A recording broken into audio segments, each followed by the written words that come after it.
Pessoal, tudo bem? Vamos para mais um vídeo de patologia geral. Hoje nós vamos abordar hiperplasia e metaplasia. Eu já de pronto peço que vocês curtam o vídeo, comentem as dúvidas, se inscrevam no canal, ativem o sininho, manda para os amigos que precisam aprender patologia porque não tá fácil para ninguém e espero que vocês gostem. Bora pro vídeo.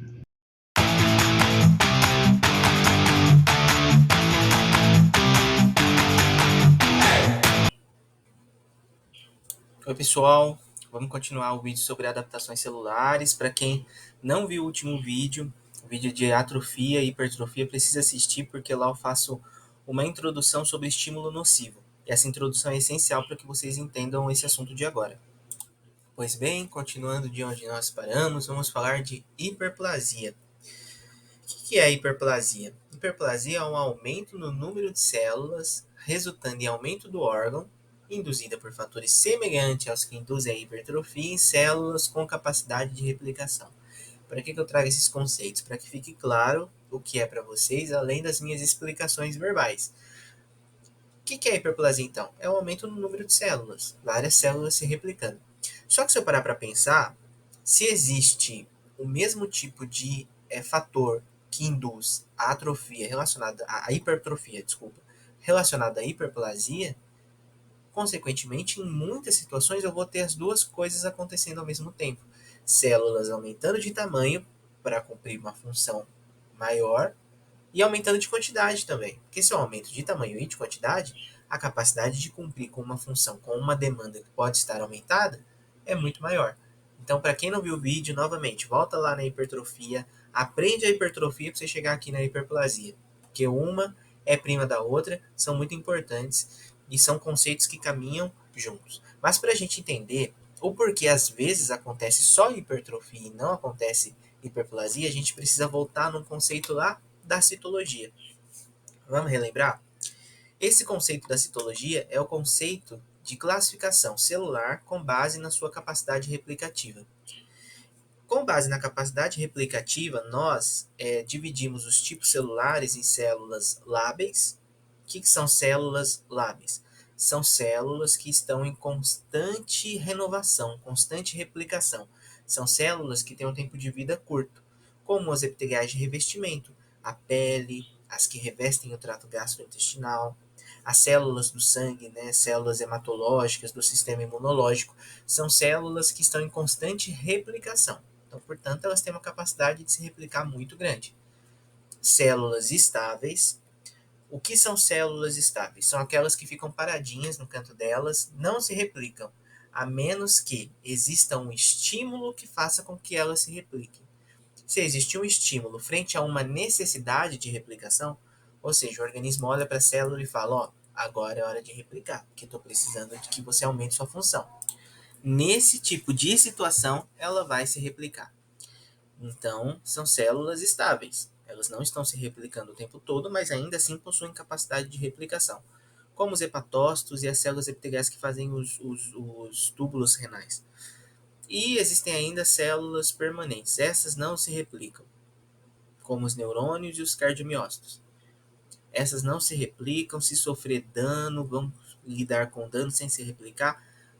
Existem alguns estudos, mas não vamos entrar em detalhes, algumas situações, mas enfim, vamos nos ater ao que é consagrado. Então, elas não se multiplicam. Por isso que essas células que não se multiplicam, principalmente o cardiomiócito, né, quer dizer, o cardiomiócito é o principal exemplo, ele não faz hiperplasia, ele só pode fazer hipertrofia. Ele só pode aumentar de tamanho para aumentar a sua capacidade funcional. Porque ele não tem capacidade de se multiplicar, como é que ele vai aumentar em sua quantidade? Já as células lábeis estáveis, elas podem, além de aumentar de tamanho, aumentar de quantidade. Então, frente a estímulos que exijam uma maior função, elas vão sofrer tanto hipertrofia quanto hiperplasia. Quem? As células lábeis e as estáveis. As permanentes, não. Então, aí nós conseguimos diferenciar um pouco a hiperplasia e a hipertrofia, porque senão elas parecem a mesma entidade. Então, como eu já tinha dito anteriormente, é um aumento do número de células induzidas por fatores semelhantes aos que induzem a hipertrofia. Então, tem uma representação aqui, um esqueminha, mostrando um tecido normal e um tecido hiperplásico, com muito mais células. Importante, pessoal, não confundir com neoplasia. Normalmente, quando esse conceito está sendo introduzido, você pensa, mas o câncer não é isso? Que a célula se multiplica muito? Sim, o câncer é isso, uma multiplicação celular exacerbada, mas existem alguns fatores de diferença. O primeiro é que isso é uma adaptação, ela é reversível. O segundo é que essa hiperplasia, ela é uma resposta a um estímulo orgânico. Existia um estímulo para que ela acontecesse. Já o câncer, ele é irresponsível a estímulos, como nós vamos entender na aula de neoplasia. E o DNA, o material genético da célula hiperplásica, no momento que existe apenas a hiperplasia, ele está preservado. Por que no momento onde existe apenas a hiperplasia? Porque nós vamos ver mais para frente, na neoplasia, que certos tipos de hiperplasia podem propiciar o desenvolvimento de uma neoplasia, mas é um processo contínuo de desenvolvimento. Aqui, nesse momento, nós estamos nos atendo apenas à hiperplasia, que é uma adaptação celular, não é câncer e é um processo reversível. Como a hipertrofia, a atrofia, a hiperplasia também pode ser diferenciada em hiperplasia fisiológica e hiperplasia patológica. O que é a hiperplasia fisiológica? Eu tenho dois tipos, as hormonais e as compensatórias. Quando eu falo em hiperplasias hormonais, existe a influência de um hormônio induzindo a proliferação celular para cumprir uma demanda. Semelhante à hipertrofia, eu tenho como exemplo a glândula mamária durante a lactação. Existe a ação hormonal induzindo a produção, a proliferação das células epiteliais da glândula mamária para cumprir uma função. E o útero na gravidez é semelhante. Tem a ação hormonal, e a ação hormonal no útero faz com que ele aumente de tamanho para cumprir aquela função. Então, isso é uma hiperplasia fisiológica, esperada, faz parte da biologia natural do organismo e com o tempo se normaliza. E existe a hiperplasia compensatória, que também é fisiológica. Faz parte da biologia normal do organismo, embora nesse caso ela compense algum fator externo, como por exemplo os hepatócitos pós-hepatectomia parcial. O que é isso? Quando você tira um pedaço do fígado, ele se regenera, todo mundo sabe disso. Ele vai crescer normalmente, as células vão se multiplicar para voltar a ter a sua função normalizada, a função da víscera como um todo. Então, essas células se multiplicam para compensar a ausência das que foram retiradas. Hepatectomia é retirada do fígado, hepatectomia parcial é retirada de um pedaço do fígado, que acontece em casos de tumor, por exemplo. Você tem uma neoplasia, você precisa retirar uma parte do fígado, você faz uma hepatectomia parcial. E as células que sobraram vão se multiplicar. Por quê? Para compensar a ausência das que não estão mais presentes. Então, isso é uma hiperplasia fisiológica, porque faz parte da biologia natural, tentando compensar uma causa patológica, mas mesmo assim não deixa de ser uma hiperplasia fisiológica compensatória. Outro tipo de hiperplasia fisiológica compensatória é a hiperplasia renal quando eu faço uma nefrectomia unilateral. Então, eu pego um indivíduo e tiro um dos rins. O rim que sobrou, normalmente aumenta um pouco de tamanho para suprir a ausência do rim que tinha no outro lado. Um rim por si só já dá conta de funcionar normalmente. Não existe essa necessidade, mas é um processo, um fenômeno que é observado.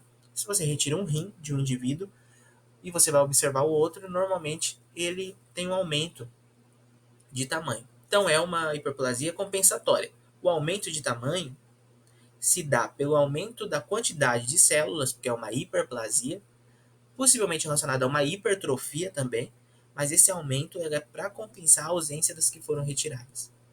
E a hiperplasia patológica? A hiperplasia patológica, ela se dá quando existem estímulos patológicos que causam um aumento da quantidade de células e que tem consequências na saúde, tem reflexos na saúde do indivíduo, como a hiperplasia prostática, a hiperplasia endometrial, a hiperplasia tireoidiana. São hiperplasias que, consequentemente, relacionadas à prostática e à endometrial, relacionadas à função hormonal, principalmente. E elas vão ter prejuízos para a saúde do indivíduo.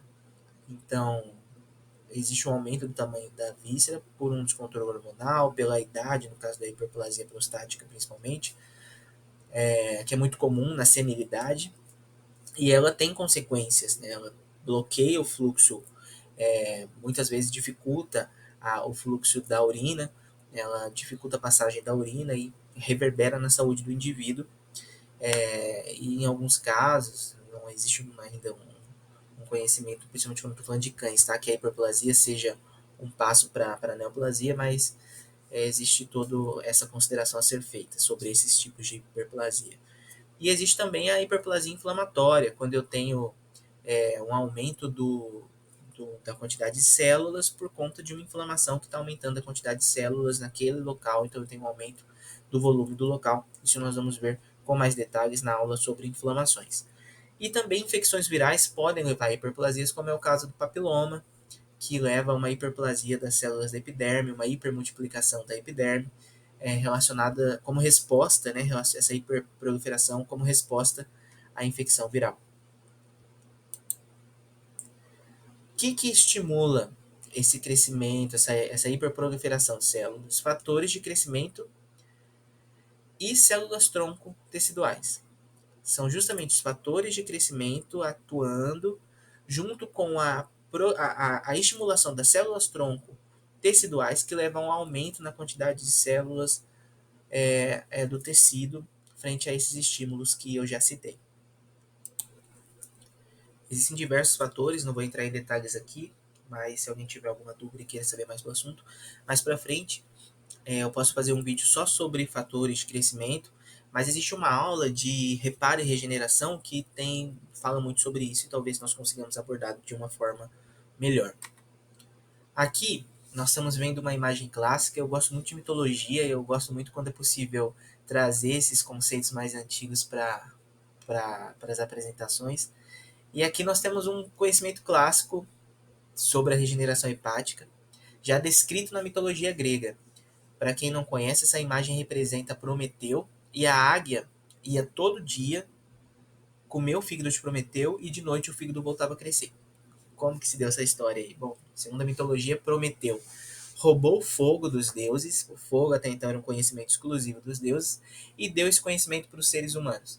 Como forma de vingança e inconformado com acontecimentos, Zeus puniu Prometeu, fazendo com que ele ficasse preso a rochas com uma corrente. Todo dia uma águia ia e comia o fígado dele, durante a noite seu fígado se regenerava, e no dia seguinte a águia voltava para comer o fígado dele novamente, como uma forma de tortura infinita, mas já trazendo aí o conhecimento de que o fígado é um órgão com capacidade regenerativa. Vamos ver agora um pouquinho de hiperplasia na prática. Aqui nós temos a primeira imagem, é uma mama normal, um tecido mamário normal, com bastante fibra, né? E bem pequenininho ali, mais roxinho, nós temos os lóbulos mamários, que tem as células epiteliais da glândula mamária. A segunda imagem é de uma mama também, mas vocês percebem o tanto de laguinhos que se formou, o tanto de célula epitelial? Isso é uma mama hiperplásica durante o período de lactação. É uma hiperplasia fisiológica, é esperado. A mama tem que passar por essa multiplicação para dar conta de produzir o leite e amamentar, né? Servir como fonte de alimento para o bebê, para o filhote, enfim. Então, a primeira imagem é uma mama normal, a segunda é uma mama hiperplásica. E na terceira imagem, nós temos uma hiperplasia prostática em cão. Essa próstata, talvez com essa imagem não dá para ter dimensão do que seria o tamanho de uma próstata normal, mas ela está extremamente aumentada de tamanho. Isso é extremamente comum em autópsia de cão idoso, é um achado comum, essa hiperplasia prostática. É benigna, não é um tumor, mas existe também sempre a possibilidade de que seja um tumor, por isso se performa com exames adicionais, mas isso aí está representado só uma hiperplasia mesmo. Aqui eu trouxe outra hiperplasia, uma hiperplasia renal compensatória. Então esse rim menorzinho é o rim de um paciente normal e esse rim maior é o rim de um paciente que teve a retirada do outro rim. Então esse paciente que está com esse rim maior, eles são de pacientes diferentes. Esse rim maior é de um paciente que só tinha ele, porque o outro tinha sido retirado, tinha passado por uma nefrectomia unilateral e sobrou então um rim só que aumentou de tamanho para compensar a ausência do rim contralateral, como eu tinha dito na explicação no começo dessa videoaula. Hipoplasia. Bom, hipoplasia é um pouco complexo, assim, do ponto de vista da patologia geral. Talvez não seja um tema tão interessante para nós trazermos nesse momento, abordando a patologia como um todo. Por quê? Porque a hipoplasia é a diminuição no número de células de um órgão e é considerado sinônimo de atrofia nas ocorrências patológicas. Então, quando eu penso em patologia, normalmente eu falo atrofia. A diminuição de um tecido na patologia, eu uso o termo atrofia, porque a hipoplasia ela é utilizada com maior frequência para designar alterações congênitas no tamanho dos órgãos.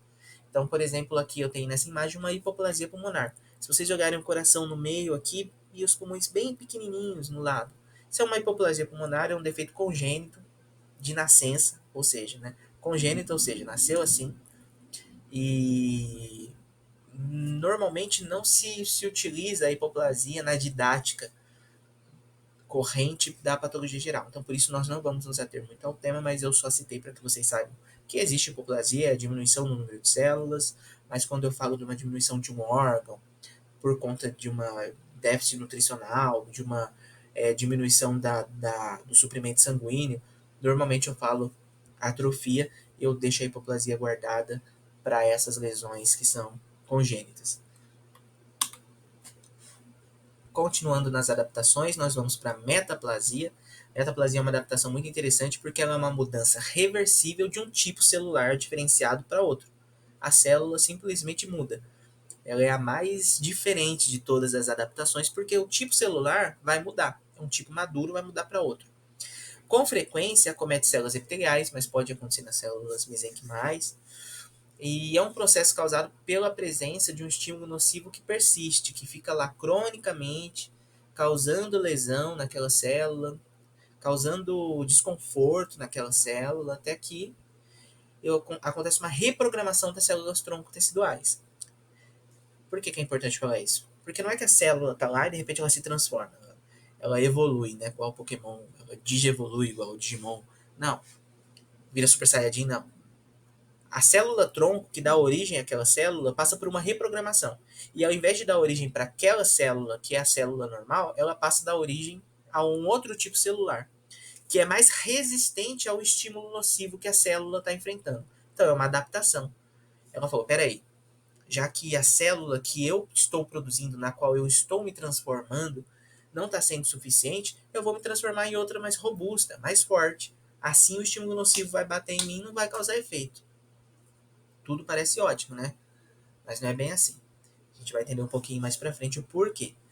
Mas esse tipo de mudança na célula tronco normalmente acontece devido a fatores do crescimento e componentes da matriz extracelular que, frente ao estímulo nocivo, causam essa mudança de função das células tronco teciduais.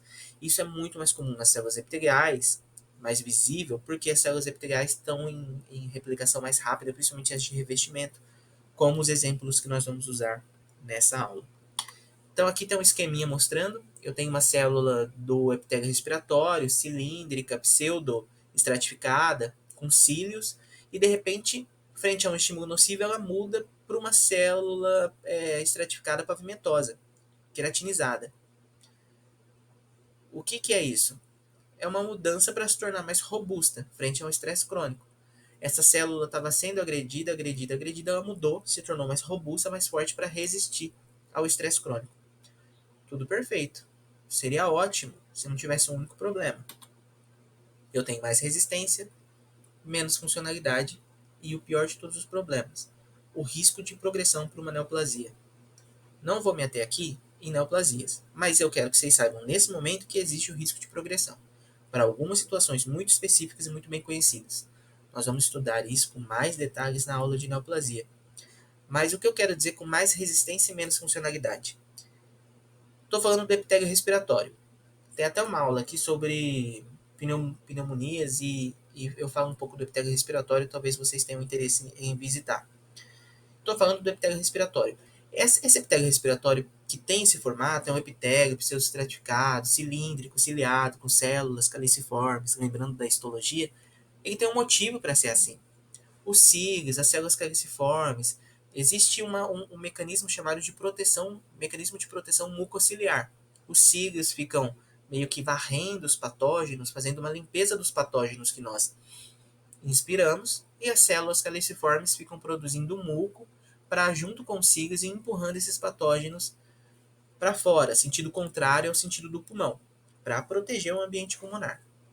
Se existe uma transformação para epitélio queratinizado, eu perco a proteção ciliar, mucociliar. Então eu predisponho a infecções.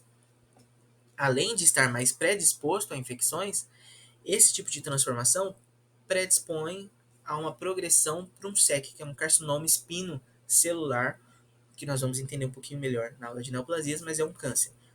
Então, a agressão constante nessa situação é bem complicada. Aqui nós estamos vendo uma imagem de histopatologia, né, de histologia da metaplasia em HE. Em cima é um epitélio pseudoestraticado, cilíndrico ciliado com células caliciformes, que era todo mundo fazendo esse mantra, normal. Embaixo eu vejo um epitélio metaplásico. Essas células da imagem de cima foram substituídas por células queratinizadas na imagem de baixo, nas duas imagens de baixo, uma em menor aumento e a da direita em maior aumento. Nós conseguimos ver que se perdeu totalmente a característica normal do epitélio respiratório. Então, o que é uma metaplasia do epitélio respiratório? Normalmente é uma substituição do epitélio respiratório por epitélio escamoso. E isso é comum em fumantes. Então, você vê como o fumo, né, o hábito de fumar não está relacionado apenas com os tumores pulmonares, mas também predispõe esses tumores das vias traqueais e tal, devido a essa mudança para epitélio escamoso. Mas lembrando que isso é uma metaplasia, é uma adaptação. Até esse momento não tem tumor e é passível de reversão se a intervenção acontece logo no início do problema. Uma outra metaplasia muito conhecida, não poderia deixar de fora aqui, é o esôfago de Barré. O esôfago de Barré é uma mudança do epitélio escamoso do esôfago, aí é o contrário, no esôfago tem que ter epitélio escamoso, mas ele é mudado para epitélio intestinal, que é o epitélio com células caliciformes, células cilíndricas do intestino. Por que acontece isso no esôfago?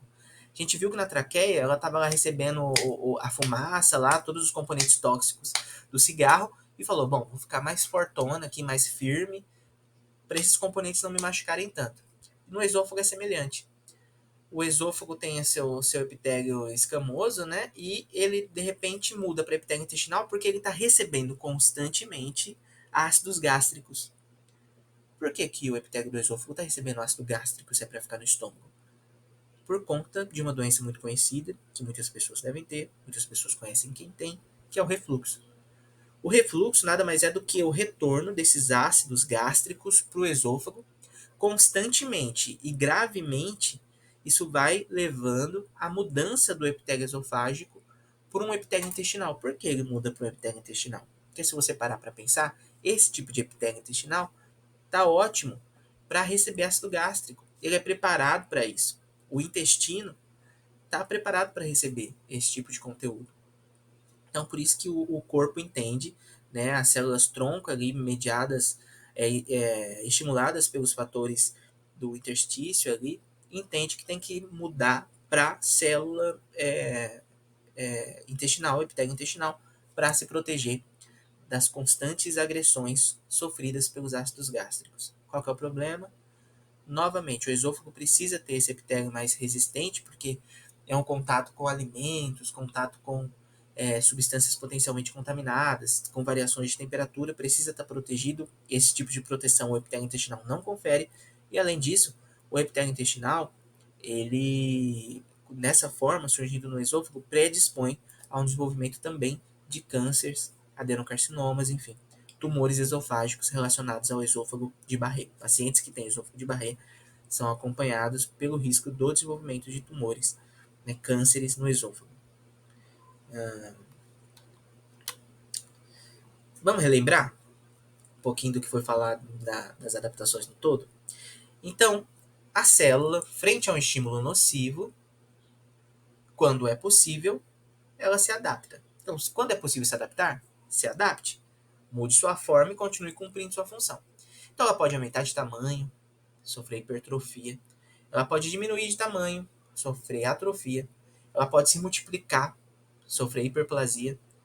Tem a diminuição do número de células, que é a hipoplasia. Não abordamos muito, mas se você quiser entender, volta um pouquinho no vídeo que você entende. E ela pode mudar sua forma, que é a metaplasia, para ficar mais resistente, mais robusta. Isso é bom? Nem sempre. Só que o importante é que é possível reverter. São adaptações que acontecem frente a estímulos nocivos passíveis de serem revertidas. Mas e aí? E quando não é possível se adaptar? E quando o estímulo não permite que exista adaptação? Porque ele é muito potente, ele é muito forte, não dá nem tempo da célula se adaptar. O que acontece? Bom, aí continua.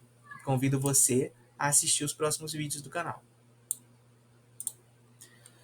Bem, espero que você tenha gostado dessa aula, que você tenha gostado do assunto de adaptações celulares. É um assunto muito legal, muito bacana, gostoso de aprender. Se você gostou, deixa seu like, ativa o sininho, manda para os seus colegas de graduação que estão sofrendo, perrengando para entender esses assuntos. Deixa seu comentário, segue o canal, segue também no Instagram, @patovetbr. Lá você vai ter um monte mais de conteúdos que eu coloco, além de conteúdos engraçados, memes e tal. É um perfil um pouquinho diferente. E é isso aí. Até a próxima, pessoal.